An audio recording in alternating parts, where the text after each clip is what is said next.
the only thing I can think of, Frank, is they intended to play Wayne Thomas at fullback tonight. This was their intentions before the game.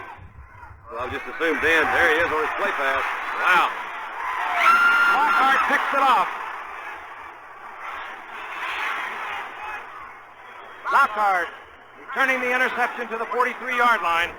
Well, hello. Thank you so much for taking time out of your day to check out this video. And welcome to the Gridiron. And before I get started, I just want to say thank you so much to everyone who's been watching my videos. Maybe subscribe to my channel, give my videos a thumbs up, or maybe left a comment, or anything at all. I greatly appreciate it. I'm just trying to get my channel up and running. Anything you guys can do to help me out, I greatly appreciate it. So thank you so much. We conclude our little series here. It's from Fansided, right? Basically, they went through pretty much the whole team. We did defensive linemen, linebackers, the secondary, running backs, wide receivers, tight ends, quarterbacks. Now we finished the list here with the offensive linemen. New York Giants, top 10 offensive linemen of all time.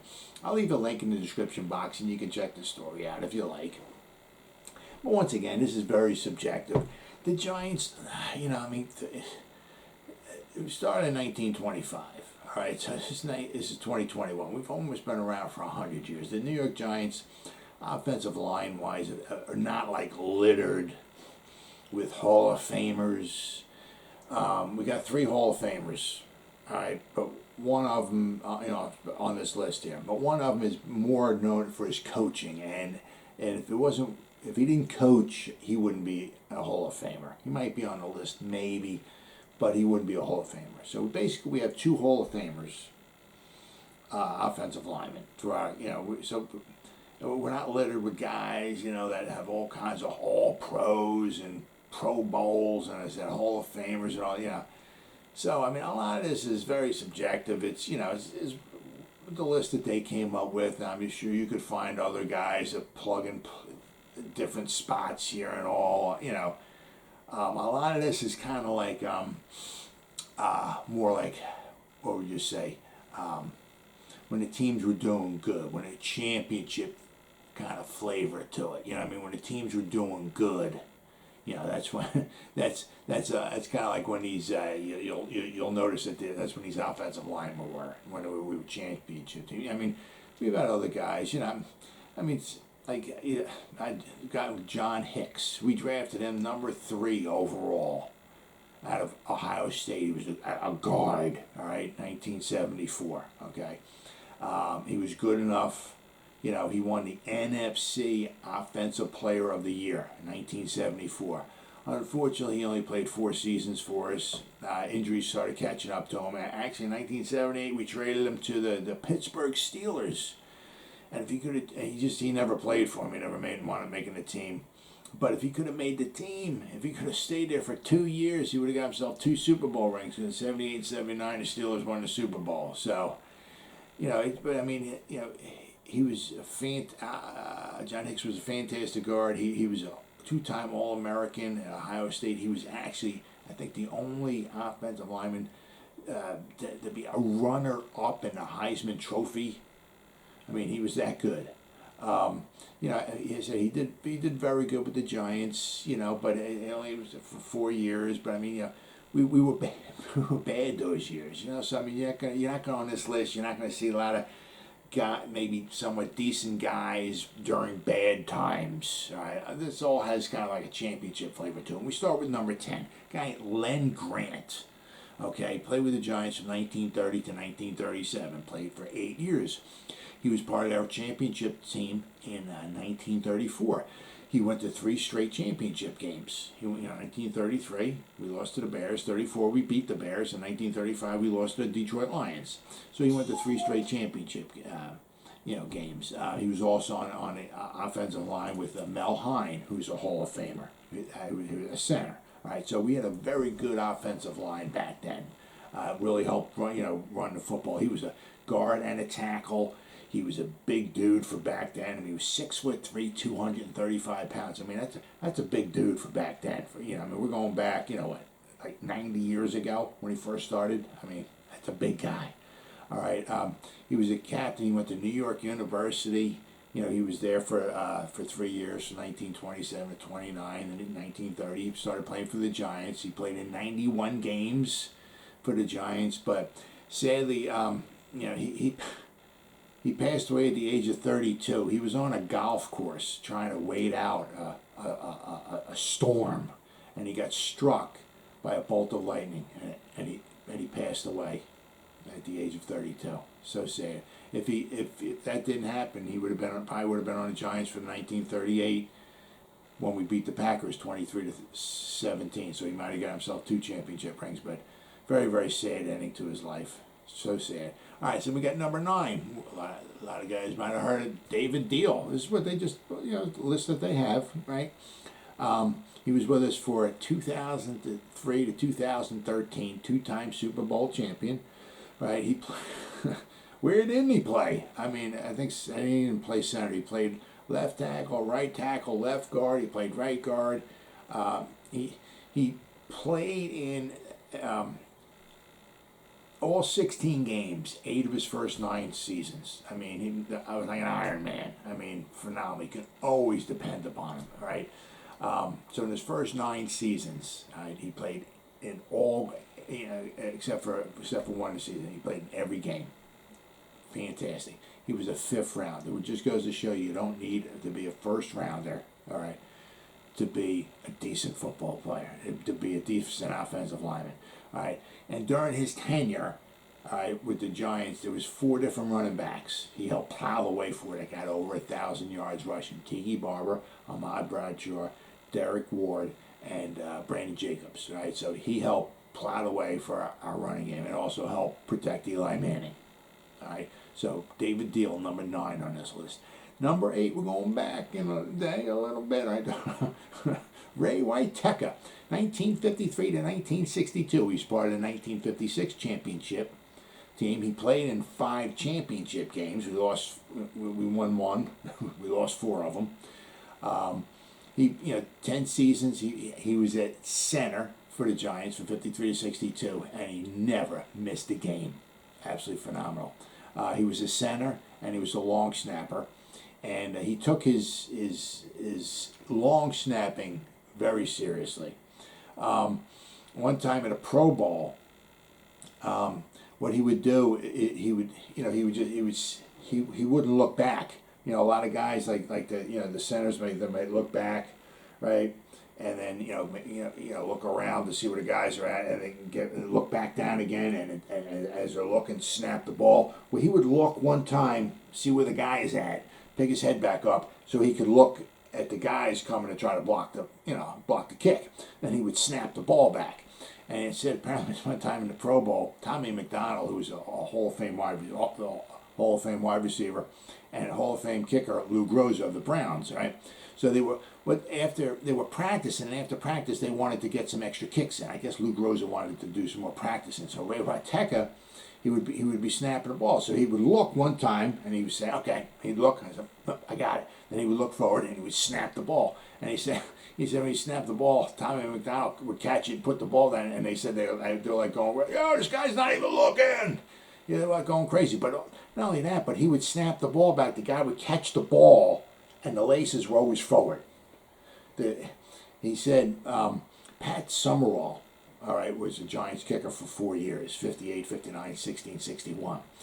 He said the 4 years he kicked for the New York Football Giants, he never saw laces one time. He said it was absolutely phenomenal how he could just snap the ball back without looking at the guy. The guy would catch the ball, catch it, and just put it down, and the guy would kick it. I mean, that's pretty impressive, especially for back then. So Ray Whitehecker from 1953 to 1962, 10 years, all right, center for the New York Giants. He's number 8. Number 7, we got Jumbo Elliott. He was with the Giants from 1988 to 1995. He played in and won Super Bowl 25 for the Giants. All right. Now he had he was part of he helped plow the way. Right. Joe Morris, Otis Anderson, and Rodney Hampton ran over 1,000 yards from 91 to 95. Rodney Hampton ran over 1,000 yards 5 straight years in a row. So Jumbo was part of some phenomenal. Joe Morris in 88, Otis Anderson in 89, but nobody in 90. But 91, 92, 93, 94, 95. So he was part of 7 seasons where guys ran for over 1,000 yards. So he was pretty special. Now he's in the College Football Hall of Fame from Michigan. He was our left tackle. All right, we took him in the 2nd round, pick number 36. But one of the things he's most known for, and if you've ever watched like some Monday Night Football highlights and all that and everything, there was this crazy game. It was in the Meadowlands. The Jets were home. They were playing the Dolphins. It was on October 23rd, 2000. Monday Night Football against the Dolphins. The Dolphins were leading going into the 4th quarter, 30-7. Okay, the Jets came back. They scored 30 points in the final quarter. The Dolphins scored 7, so it was 37-37. Went into overtime. They just kicked a field goal in overtime, wound up winning 40-37. One of the craziest games ever on Monday Night Football. They scored 30 points in the final quarter to tie it up. Well, anyway, the final score, all right, was in the 4th quarter with like about 30 seconds to go. Jumbo Elliott was an eligible receiver. He caught a 3-yard touchdown pass from Vinny Testaverde. I think he was like juggling the ball, He came down with it and all, and he was just like, he's like smiling, and the place was whoever the people left in the stands were going crazy because a lot of people on it's 30-7 going into the 4th quarter. A lot of the fans left. But that was a crazy, crazy game. And that was one of the highlights, the biggest highlight of that game. It was absolutely phenomenal. Jumbo Elliott catching a 3-yard touchdown pass to tie it up, and the Jets won it in overtime. Absolutely remarkable. Anyway, Jumbo Elliott certainly deserves to be on this list. He's number 7. Then we got Shaun O'Hara, okay? He's number 6. He was with the Giants from 2004 to 2010. He was their center. All right, he was undrafted. He was from Rutgers. He was a walk-on at Rutgers. I mean, he got no respect. He was like Rodney Dangerfield. He went to Rutgers. They didn't give him respect. He went on, played for them. Undrafted. All right. He came into the league. He played his first 4 years with the Browns from 2000 to 2003. Then the Giants signed him, okay, from 2004 to 2010. Of course, after the 2007 season, we won the Super Bowl. But it was a lot of the same things. It was, like him, and Deal, Seibert, McKenzie, Snake, those guys helped pave the way for the running backs. Sadly, on just before the beginning, I was on July 28th of 2011, due to, sorry guys, injuries were catching up with him. The Giants released him. So sadly, he didn't make it through the 2011 season where he would have won himself another Super Bowl ring. But without question, Shaun O'Hara was a driving force in our one Super Bowl victory in 2007. Him and those other guys on the list on that line were absolutely phenomenal. So they got Shaun O'Hara, number 6 on his list.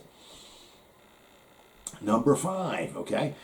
Continuing with the championship flavor, we got Bart Oates. He was a 3-time Super Bowl champion. He played with the Giants from 1985 to 1993. 86 and 90, he won Super Bowls with the Giants. Then he went to the 49ers where he finished his career. In 1994, he won his 3rd Super Bowl ring with the 49ers. Now with him, okay, he was the same thing. He was part of paving the way for a lot of 1,000-yard rushers. Joe Morris, okay, from 85 to 93. Joe Morris ran for 1,000 yards 3 times. Otis Anderson ran 1 time. Rodney Hampton ran 1,000 yards 3 times. So he helped pave the way for 7 1,000-yard rushing seasons, all right? He started 125 straight games at center for the Giants, so Mr. Dependability. And, he's one of the guys, okay, he has 5 Pro Bowls, all right? And he's part of, now, the 2 offensive lines from 1986 and 1990, he's the only guy who's the same, okay? In 1990, when the Giants won the Super Bowl, it was Moore, Robert, Oates, Cratch, and Riesenberg, all right? 1986, Benson, Art, Oates, Godfrey, and Nelson. So Bart Oates was the only guy from the 86 team to be on the 1990 team on the offensive line anyway, so he won the 2 Super Bowls, all right? So he certainly deserves to be on this list. Bart Oates, number 5, center. Number 4, continue with the recent championship flavor for the Giants, Chris Snee, all right, from 2004, 2013, two-time Super Bowl champions. He also happened to be a Tom Coughlin's son-in-law. That was the same year, 2004. Well, we got Phillip Rivers, but we traded him for Eli Manning in 2004. And then the second round, we took Chris Snee. He was from the second round. Got him from Boston College. He gave up his eligibility for his senior year, so he came out early. All right, but he's a four-time Pro Bowler, and he was an All-Pro in 2008. All right, so he certainly deserves to be on this list. And I said once again, it's the same thing with him. You know, between Deal, Seibert, O'Hara, Snee, and McKenzie, those guys were the foundation. It just goes to show you. It doesn't matter where you're drafted. If you can play together and you can become a decent offensive lineman, boy, you can do some amazing things. Hopefully the Giants are going to start doing that this year. But anyway, Chris Snee, number 4 on this list. I certainly think he deserves to be on this list without a question. Now we're going to go back in time here, okay? These last three. The last three are all in the Hall of Fame. Steve Owen, okay? He played on the Giants from 1926 to 1931, and then he came back in 1933, right? He's in the Hall of Fame. He was on the 1926. They were the champions, but that's because they had the best record that year. They were 11-1-1. There was no championship game, all right? He could, after his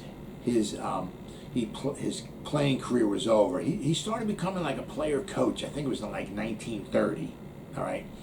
But he coached the Giants from 1930 to 1953, all right? His record with the Giants is 150, 99, and 17. It's a .596 winning percentage. His 150 wins as a Giant head coach is the most in Giants history. Steve Owens, right? He took us to 8 championship games. We only won 2 of them, but he took us to 8 championship games, all right? So between his play and his coaching career, he's in the Hall of Fame. And I said, I think just by his playing alone, I don't think he would be in the Hall of Fame. But with his coaching career, he definitely is in the Hall of Fame without question. Now, it was kind of sad thing I saw on Wikipedia. 1953, to the end of the season, they were playing the Lions. The Giants were losing. It was at the end of the game. That year, the Lions wound up winning the championship. So the Lions were very good in the 50s.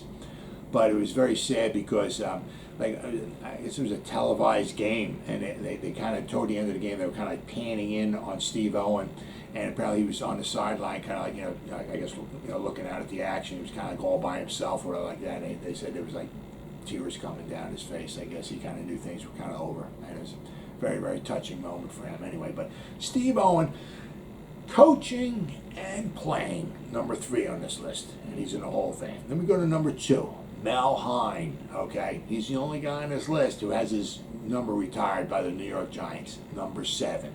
He played from 1931 to 1945. He's in the Hall of Fame, all right? He's in the Giants Ring of Honor. He has his number retired, number 7 by the Giants.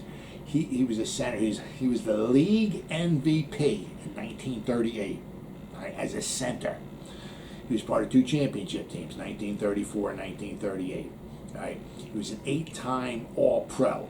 He was the team captain for 10 years. Right? And he went to 7 championship games. Unfortunately, the Giants didn't do very well in championship games. We only won 3 of them. All right? So, but throughout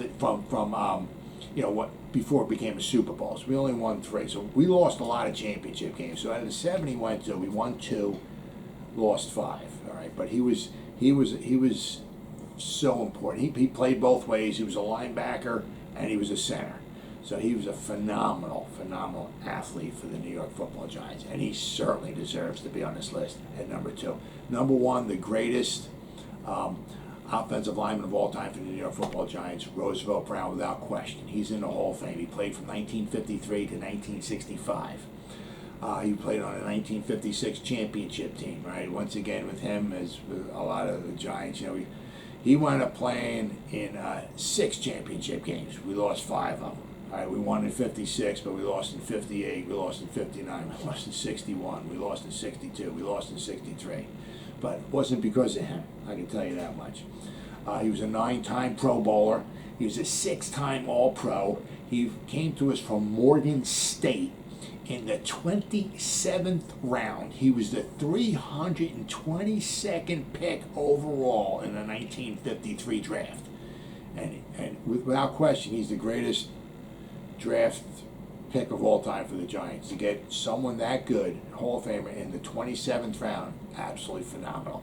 All right, and during his career, I mean, the guy was a Greek god. If you look at his body, the man was unbelievable. He was 6'3", 255 pounds. He was a big dude back then. A 255-pound offensive.